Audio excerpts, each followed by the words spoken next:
पात्रा चाल money laundering case मामले में शिवसेना सांसद संजय राउत की गिरफ्तारी के बाद शिवसेना के प्रमुख उद्धव ठाकरे के बेटे आदित्य ठाकरे ने बीजेपी और एकनाथ शिंदे गुट को अपने निशाने पर लिया। आदित्य ने इस गिरफ्तारी को शिवसेना को खत्म करने की साजिश बताया है। उन्होंने कहा कि महाराष्ट्र की आवाज दबाने की ये साजिश है, ये सभी के सामने है और ये जगजाहिर है। ठाकरे से पहले महाराष्ट्र के सीएम एकनाथ शिंदे ने भी राउत की गिरफ्तारी पर अपनी बात कही है। उन्होंने कहा कि भले ही शिवसेना के मुख्य प्रवक्ता और सामना के संपादक संजय राउत को ईडी ने गिरफ्तार कर लिया हो, लेकिन जांच के बाद सच्चाई सामने आ जाएगी। उन्होंने आगे कहा कि संजय राउत ने बार बार हमारी और हमारे साथ के 50 विधायकों की आलोचना की है, लेकिन हम ऐसा नहीं करेंगे। इस मौके पर बोलते हुए उन्होंने स्पष्ट किया कि हम उनकी आलोचना का जवाब अपने काम के जरिए देंगे। आपको बता दें कि शिवसेना नेता संजय राउत को कल देर रात पात्रा चाल लैंड स्कैम मामले में गिरफ्तार कर लिया गया। गिरफ्तारी से पहले उनसे लगभग 18 घंटे की लंबी पूछताछ की गई, जिसके बाद उनकी गिरफ्तारी हुई। राउत की गिरफ्तारी से शिवसेना के कार्यकर्ताओं में खासी नाराजगी देखने को मिल रही है। तो चलिए आपको पहले बता दें कि पात्रा चाल भूमि घोटाला और संजय राउत का उससे क्या कनेक्शन है। मुंबई के गोरेगांव में एक चाल है, इसका नाम पात्रा चाल है। यहाँ गरीब लोग बड़ी संख्या में रहते हैं। ये मामला साल 2007 का है। तब महाराष्ट्र में कांग्रेस और एनसीपी गठबंधन की सरकार हुआ करती थी। मुख्यमंत्री विलासराव देशमुख थे और उस समय सरकार ने योजना बनाई थी। तत्कालीन सरकार के मुताबिक पात्रा चाल में रहने वाले 672 किराएदारों को फ्लैट मिलने वाला था। इसके लिए housing development and infrastructure limited यानी HDIL की सहायक कंपनी गुरु आशीष कंस्ट्रक्शन को Maharashtra housing and development authority MHADA, जिसे कहा जाता है MHDA, ने कॉन्ट्रैक्ट दिया था। इस कॉन्ट्रैक्ट में साफ तौर पर यह लिखा था कि गुरु आशीष कंस्ट्रक्शन की तरफ से 672 फ्लैट पात्रा चाल के किराएदारों को देने होंगे और 3000 फ्लैट महाडा को हैंडओवर करने होंगे। 47 एकड़ जमीन पर यह फ्लैट बनने थे। साथ ही यह भी तय हुआ था कि पात्रा चाल के किराएदारों और MHDA यानी महाडा के लिए फ्लैट तैयार करने के बाद जो जमीन बच जाएगी उसे बिक्री और विकसित करने के लिए अनुमति देनी होगी। इस कॉन्ट्रैक्ट के लिए सब कुछ तय हो गया था कि कौन कौन क्या क्या करेगा, कैसे करेगा, किसके पास कौन सी जिम्मेदारी होगी। लेकिन कॉन्ट्रैक्ट लेने वाली फर्म गुरु आशीष कंस्ट्रक्शन ने ऐसा नहीं किया। फर्म ने ना तो चाल के लोगों के लिए फ्लैट बनाए, ना ही माडा को कोई फ्लैट दिया।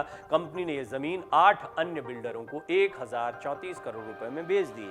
इसका मतलब साफ है कि इस जमीन को लेकर एक बड़ा घोटाला किया गया। इस घोटाले में गुरु आशीष कंस्ट्रक्शन और housing development and infrastructure limited यानी HDIL के लोगों की मिली भगत भी बताई जा रही है। यह कंपनी देश के चर्चित PMC घोटाले में भी शामिल रही है। कंपनी के डायरेक्टर ने अपने और अपने परिवार के सदस्यों के नाम पर बैंक कर्मचारियों और अफसरों के साथ मिलकर फर्जी तरीके से लोन लिया था। फिर कंपनी के NPA को खत्म करने के लिए 250 करोड़ रुपए का फेक डिपॉजिट बैंक में दिखाया गया।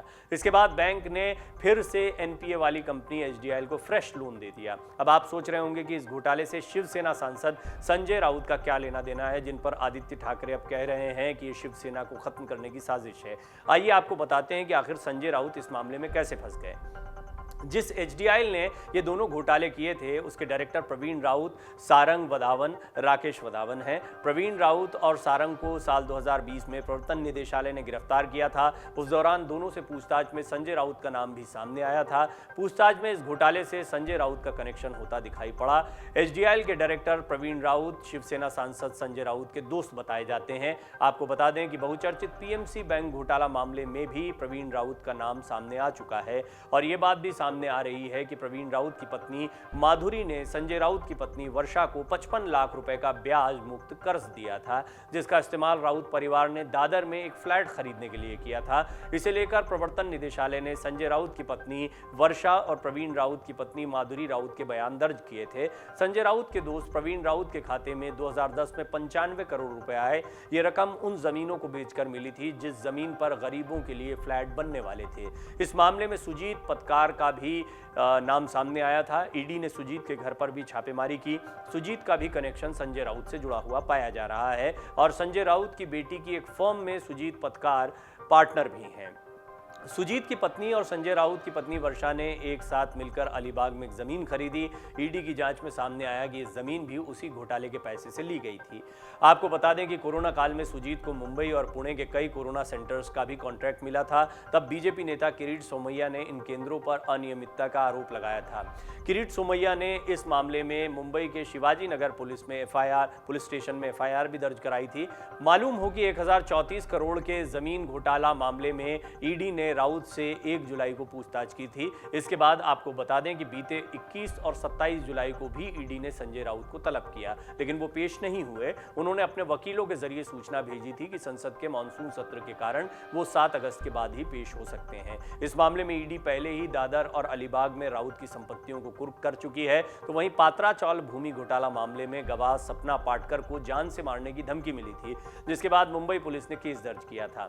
इस मामले में शिवसेना सांसद संजय राउत का नाम भी शामिल अब बताया जा रहा है। आरोप है कि सपना को धमकी भरा ऑडियो क्लिप संजय राउत ने भिजवाया था। गवाह सपना पाटकर को धमकी मिली थी कि वो बयान वापस ले लें। धमकी भरी चिट्ठी में ये भी लिखा था कि वो बयान में कहें कि पहले कही गई बातें उन्होंने बीजेपी नेता किरीट सोमैया के दबाव में आकर कही थी। वहीं शिवसेना सांसद संजय राउत पर सपना पाटकर के साथ गाली गलौज करने का भी आरोप लगा है। इसका एक ऑडियो भी वायरल हुआ था। उनकी शिकायत पर मुंबई पुलिस ने मामला दर्ज कर लिया। बहरहाल ईडी की कार्रवाई वाली तलवार संजय राउत पर लटक रही है। माना जा रहा है कि इस पात्रा चौल भूमि घोटाला मामले में कोई बड़ी कार्रवाई हो सकती है। आगे क्या होगा ये आने वाला समय बताएगा, लेकिन संजय राउत गिरफ्तार हो चुके हैं। डाउनलोड करें अमर उजाला ऐप और पाएं खबरें लगातार। अगर आप ये वीडियो YouTube पर देख रहे हैं तो हमारे चैनल को सब्सक्राइब करें और बेल आइकन को दबाना ना भूलें। अगर आप Facebook पर ये वीडियो देख रहे हैं तो हमारे पेज को लाइक करें।